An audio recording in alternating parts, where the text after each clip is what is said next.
এ বন্ধু, হ্যাঁ, আমাদের ভিডিও তো ভাইরাল না বন্ধু। ভিডিও ভাইরাল হবো কি বন্ধু? আমরা তো আর যে নাসান না, তারপরে আমরা তো যে ইয়া না, চেঙ্গু মাস্তার না যে আমাদের ছবি ভাইরাল হবো। আরে বন্ধু, এত কষ্ট করে আমরা ভিডিও বানাই, মানুষে খালি নাসা ভাইয়ের ভিডিও দেখে, বেলাল ভাইয়ের ভিডিও দেখে, আমাদের ভিডিও কেউ দেখে না বন্ধু। কেন দেখবো বন্ধু?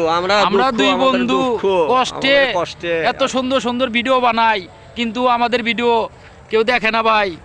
ভাই একটু আমাদের ভিডিওটা দেখবেন, একটু লাইক কমেন্ট শেয়ার করে দেবেন ভাই। বেল্লালের ভিডিও যেভাবে দেখেন, নাসা ভাইয়ের ভিডিও যেভাবে দেখেন, চিঙ্গু মাস্তানের ভিডিও যেভাবে দেখেন, আমাদের ভিডিওটা একটু দেখবেন ভাই প্লিজ। আপনাদের দুইটা হাতে ধরি, পায়ে ধরি ভাই, আমাদের দুটি ভাইয়ের ভিডিওটা একটু অবশ্যই দেখবেন ভাই। আমরা খুবই গরিব ছেলে, আমাদের ভিডিও অবশ্যই দেখবেন ভাই। একটু ভাইরাল করে দেন না ভাই, ভাই একটু ভাইরাল করে দেন ভাই প্লিজ, একবার প্লিজ ভাই একটু ভাইরাল একবার করে দেন সুযোগ ভাই। দেন ভাই। ভাই একটিবার সুযোগ করে দেন আমাদের, আপনাদের সুযোগ পেলে আমরা একটু সামনে এগিয়ে যেতে পারবো ভাই। ভাই রে!